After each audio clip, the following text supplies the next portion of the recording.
The year is 483 BC, and the Persian Empire reigns supreme, its boundless expanse a testament to its might. Before me stands the Persian palace, a majestic monument to King Ahasuerus' unparalleled wealth and dominion. Every stone and archway speaks of opulence and power, a visual symphony of ancient majesty. The palace stands in silent grandeur, a symbol of an empire at its zenith. In the heart of the Persian palace, King Ahasuerus reigns supreme from his magnificent throne. Nobles and officials gather, their rich garments shimmering in the sunlight, a testament to the kingdom's vast influence. Sunlight floods the throne room through colossal windows, illuminating the breathtaking opulence. The air crackles with anticipation as King Ahasuerus prepares to address his court. Let it be known throughout the land, I announce a grand banquet, a celebration to display the unmatched glory of our kingdom. The Persian palace's banquet hall buzzes with life, a 6-month celebration in full swing. Tables overflow with dishes and goblets, symbols of the king's unending generosity. Laughter echoes through the immense hall, a testament to the king's power and wealth. The banquet is a dazzling spectacle, a display of unimaginable wealth and raw power. Shushan bursts to life, its streets teeming with a kaleidoscope of residents and travelers alike. A palpable excitement electrifies the air as Shushan readies itself for a monumental 7-day celebration. The city transforms into a vibrant canvas, each corner echoing with the promise of the grand banquet. Preparations are underway as the scent of spices and anticipation fill the air. Shushan extends a warm embrace to all, inviting every soul to partake in the festivities. The Persian palace garden bursts with exotic colors, a feast for the senses. Golden couches gleam under the sunlight, inviting guests to recline in opulent comfort. Fine linen drapes sway gently, casting soft shadows across the revelers. Wine flows freely as the king's lavish hospitality envelops the celebration. In the heart of the Persian palace, Queen Vashti commands a feast, a world exclusively for women. The women revel in joyous autonomy, their laughter echoing through the ornate chamber. Conversations bloom, filling the space with a symphony of feminine energy, a sanctuary untouched by male influence. The ornate chamber transforms into a haven, a world apart from the men's boisterous celebrations. Queen Vashti surveys her court, a serene smile gracing her lips as she witnesses the unrestrained joy. The feast unfolds, a tableau of vibrant colors and unrestrained laughter, a moment of pure feminine delight. The banquet hall pulses with vibrant music and joyous celebration, torches casting long, animated shadows across the opulent tapestries and gleaming gold. King Ahasuerus, his eyes clouded by wine, sits high on his throne, his gaze sweeping over the revelry with an air of command. On the 7th day of the banquet, King Ahasuerus, drunk with wine, makes a shocking demand. His voice booms through the hall, slurred yet forceful. Bring forth Queen Vashti. Let her beauty be admired by all. A hush falls over the hall as all eyes turn toward the entrance, anticipation and unease hanging heavy in the air. In the dimly lit women's quarters of the Persian palace, shadows dance across the luxurious carpets as Queen Vashti stands, a regal figure in the candlelight. The king's command echoes through the opulent chamber, disrupting the stillness. Queen Vashti's composed facade cracks, revealing a flicker of shock as she absorbs the message. A heavy silence descends, her eyes betraying inner turmoil as she contemplates the implications of the command. The Persian palace's banquet hall is alive with whispers, the air thick with anticipation. Ornate decorations gleam under the hall's lights, a testament to the kingdom's opulence. The king sits upon his elevated throne, a figure of power amidst his court.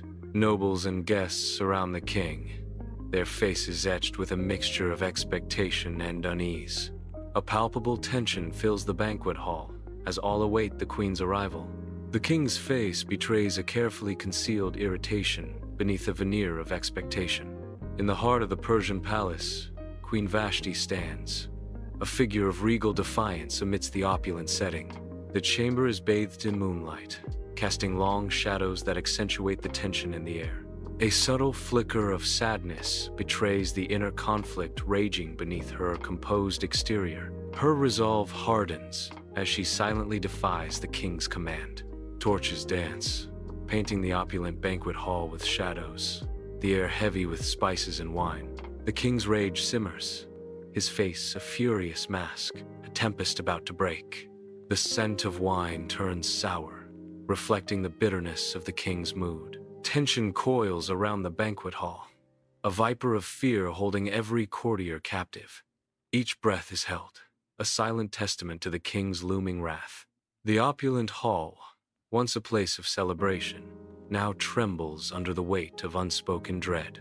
In the heart of the Persian palace, King Ahasuerus navigates the throne room, burdened by worry. Whispers ripple among advisors as they gather, their unease painting a canvas of political uncertainty. The flickering torchlight casts elongated shadows, dancing across the walls, adding to the palpable tension. The throne room pulses with a heavy sense of anxiety, each breath thick with unspoken political machinations. In the dimly lit throne room, shadows play across the opulent decorations. Memucan, regal in attire, faces the king, his voice a low threat, his words echo with dangerous conviction, aimed at the heart of the court. If Vashti can say no, then all women will say no. Her act of courage is a national threat. The throne room buzzes with hushed anxiety as advisors cluster, their faces etched with concern. Advisor 1 voices the unthinkable. This is unprecedented. A queen defying the king's command? Advisor 2 warns of the dire consequences. If Vashti can refuse, what message does that send to the rest of the empire? Advisor 3, his voice laced with fear, prophecies. Disobedience could spread like wildfire. The king's authority will be undermined. Shadows dance ominously on the grand pillars, mirroring the growing unease that threatens to engulf the kingdom. The throne room pulses with light and shadow as torches flicker. Tension hangs heavy in the air. King Ahasuerus, a commanding figure, gestures from his throne, his face a mask of royal authority. The decision is made. Queen Vashti is stripped of her crown and banished from the king's presence. A royal decree is issued throughout the empire. In the vibrant heart of Shushan, royal messengers cut through the bustling crowds, their voices echoing the emperor's command. Banners emblazoned with the decree unfurl, declaring a new era of wifely obedience. The emperor's decree reverberates through Shushan, its message of wifely obedience provoking shock and contemplation among the people. The air thickens with anticipation as the weight of the decree settles upon the city. In the queen's chambers, sunlight pierces through the latticed windows, casting a glow upon the room's opulent setting. Queen Vashti stands tall, surrounded by servants meticulously packing her belongings. Each movement of Vashti is measured, carefully placing each item with grace and poise. Though injustice looms over her, Queen Vashti maintains an unwavering dignity. Her composure remains unbroken, concealing the inner turmoil that simmers beneath the surface. Despite the chaos, the queen's serene expression reveals no hint of the storm raging within her heart. The grand Persian palace basks under the sun, its majesty a testament to power and history. Queen Vashti appears in the doorway, her silhouette framed by the ornate entrance. With unwavering poise, Queen Vashti emerges, her back straight, her gaze fixed and resolute. She advances, each step echoing defiance in the palace court. Queen Vashti moves beyond the frame, her presence fading into the annals of history. Though unseen, the echoes of Queen Vashti's bold defiance reverberate through the air. In the opulent throne room of the Persian palace, King Ahasuerus sits alone. A shadow of deep contemplation darkens his face. He grapples with the weight of his choices. The throne room echoes with the absence of Queen Vashti. A profound void surrounds him. Life in Shushan pulses on, a vibrant tapestry of everyday moments untouched by the turmoil within the palace walls. The sun casts long shadows, unaware of the subtle shifts brewing beneath the surface of the city. Yet, even amidst the ordinary, a sense of anticipation lingers. The seeds of change have been sown, promising a future unlike the past. The city's rhythm continues, but with a subtle undercurrent of suspense. Shushan breathes, unaware of the destiny that awaits. Sunlight filters through the windows of Esther's humble home, illuminating her quiet world. Esther moves with a gentle grace, a soft hum escaping her lips as she begins her daily chores. She continues her chores, the melody a quiet backdrop to her solitary actions. Unbeknownst to her, destiny's threads are tightening, poised to dramatically alter her peaceful existence. The sunlight catches the dust motes in the air, a silent dance that foreshadows the coming change. In this moment of calm, Esther remains unaware of the dramatic fate about to unfold. The camera traverses the vast Persian Empire, revealing a tapestry of diverse landscapes under King Ahasuerus' dominion. Vibrant marketplaces bustle with activity, teeming with people from every corner of the empire.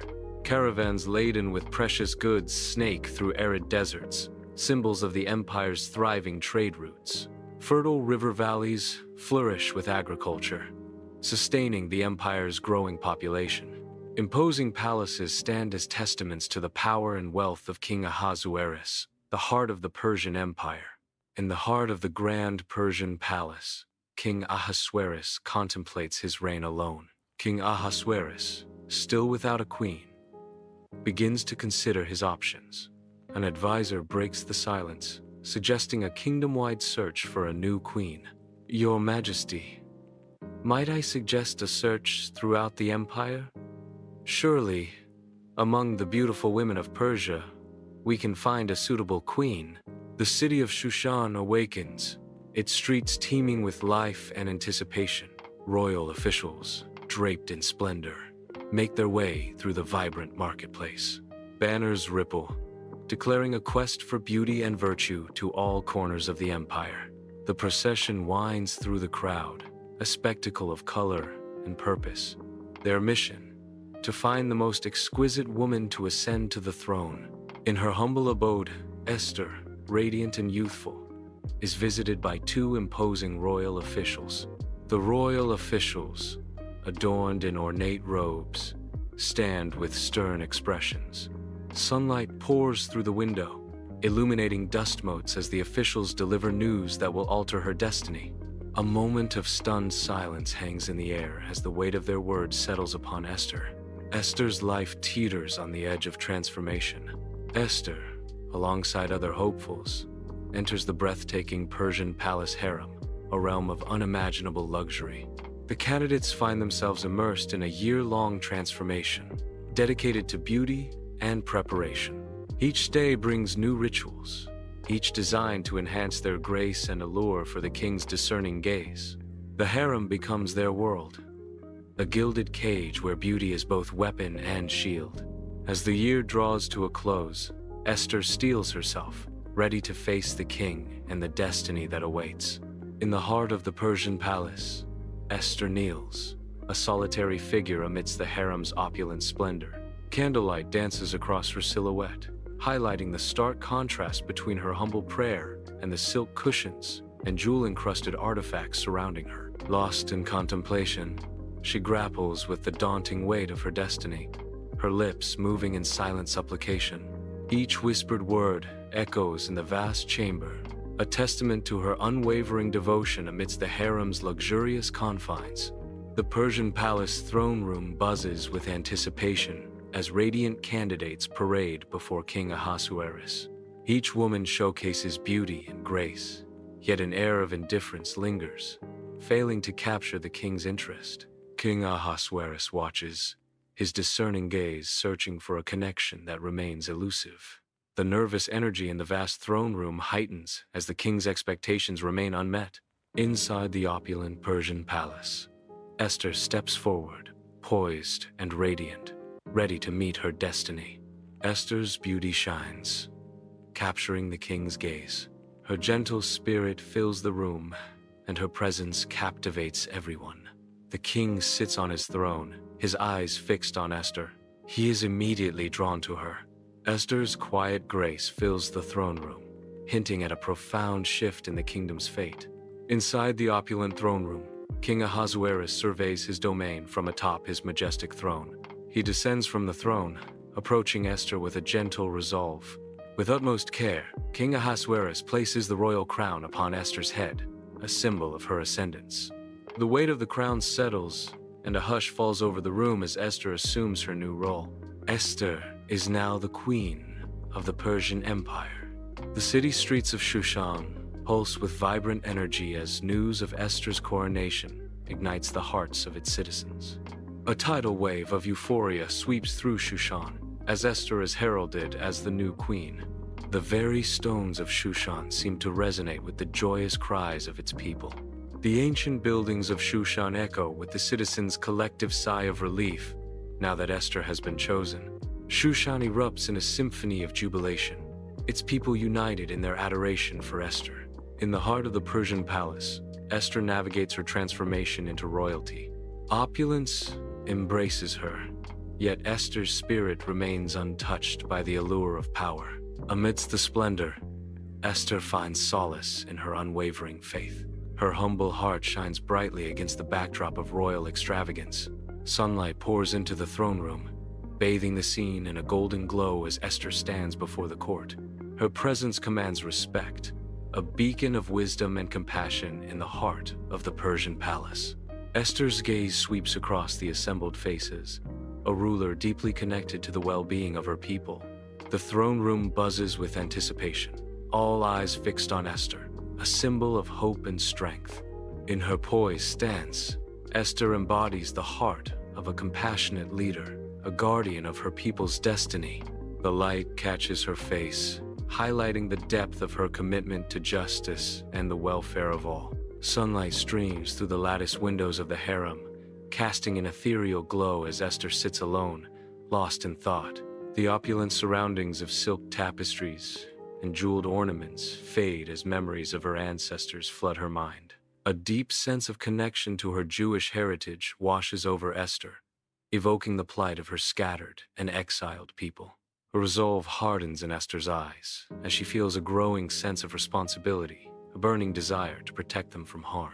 Amidst the vibrant chaos of Shushan's city streets, Haman moves with purpose, his opulent robes proclaiming his authority.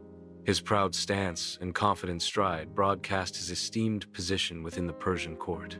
A glint of arrogance flickers in his eyes, betraying a hidden contempt. That contempt festers into a deep-seated hatred aimed squarely at the Jewish people.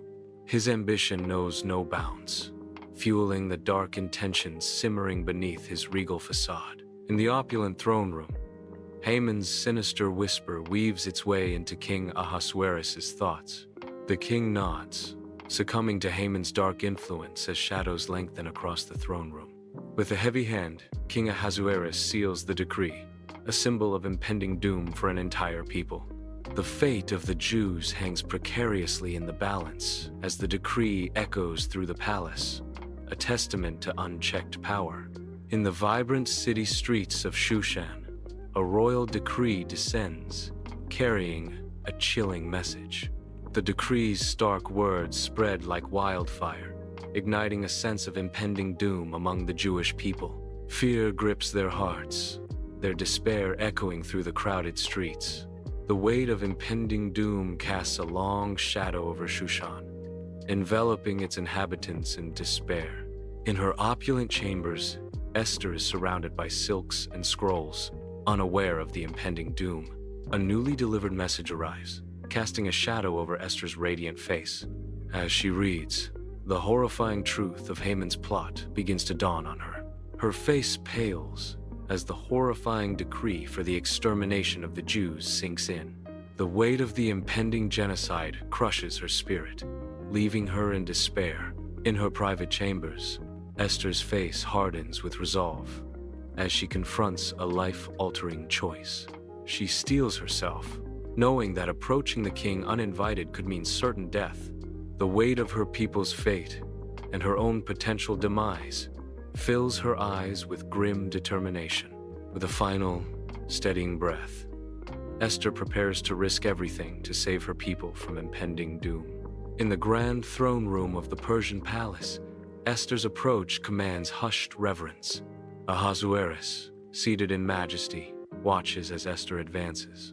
Ahasuerus' face lights up with undisguised delight as he beholds Esther. The golden scepter extends towards Esther, a symbol of royal favor. Esther, under Ahasuerus' gaze, pauses, her fate hanging in the balance. The scepter gleams, offering Esther safe passage into the king's presence. The throne room of the Persian palace bathes in morning light, opulent and serene. Esther moves with a quiet determination, a subtle strength in her every gesture. Each adjustment, each placement is a calculated move in her intricate game. The air vibrates with anticipation, a deceptive stillness before a brewing storm. The Persian palace banquet hall glitters with countless candles, a spectacle of opulence. Esther navigates the crowded hall with poised elegance, her intelligence shining through. Esther engages in conversation, carefully weighing each word. A subtle concern flickers across Esther's face as she speaks. Her eyes sparkle with a keen awareness of her surroundings. Esther's subtle movements betray the weight of her responsibilities. The banquet hall glows with candlelight, an opulent stage set for secrets to unfold. Esther, with a gentle gesture, beckons the king and Haman to the eagerly anticipated second banquet.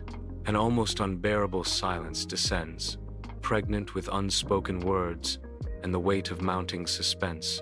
The air crackles with tension as the hour approaches, the revelation of Haman's dark scheme imminent. Esther's poised demeanor masks the storm within as she prepares to unveil the truth. The king watches, his eyes narrowed, sensing the drama about to erupt. Opulent tapestries adorn the walls, shimmering in the light of countless candles, the banquet hall alive with revelry. Esther, regal and composed, stands before King Ahasuerus, her presence commanding attention. A hush falls over the hall as Esther speaks, her voice clear and resonant, cutting through the once lively atmosphere. The king's expression shifts from amusement to disbelief, then to fury as Esther reveals her Jewish identity and exposes Haman's treacherous plot.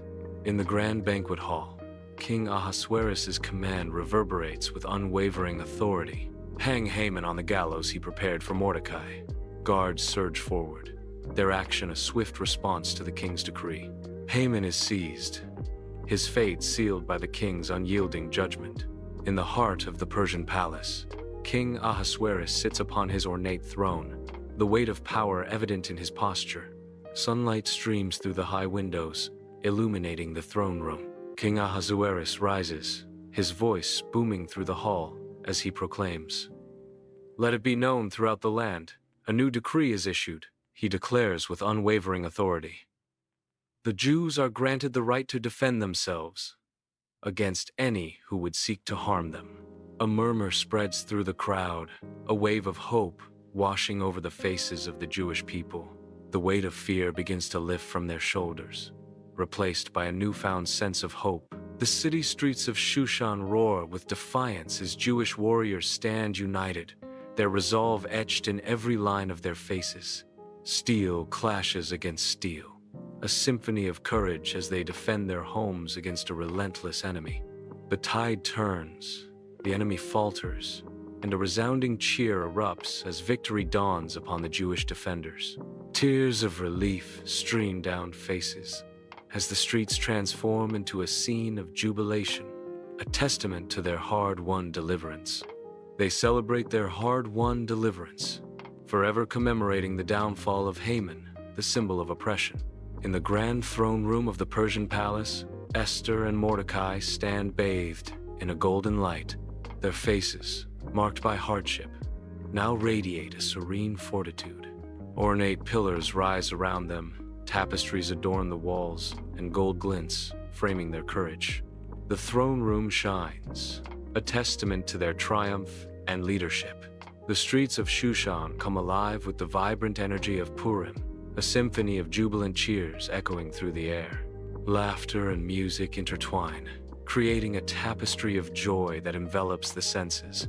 Gifts are exchanged, each one a symbol of gratitude for their miraculous deliverance. Faces light up with happiness, reflecting the profound relief and gratitude that fill their hearts. The timeless story of Esther is retold, its message of hope and resilience resonating through the generations. In every corner, the spirit of Purim shines brightly, a beacon of unity and celebration. Sunlight bathes the queen's chambers, illuminating the solitude of Esther. Alone, she contemplates the weight of her position, her silk robes whispering secrets of power and vulnerability. Esther's brow furrows, reflecting the profound responsibility she bears for her people's fate. A faint smile graces her lips, a silent acknowledgement of divine favor. God's hand has been upon us, Esther thinks, her voice echoing through the opulent chambers.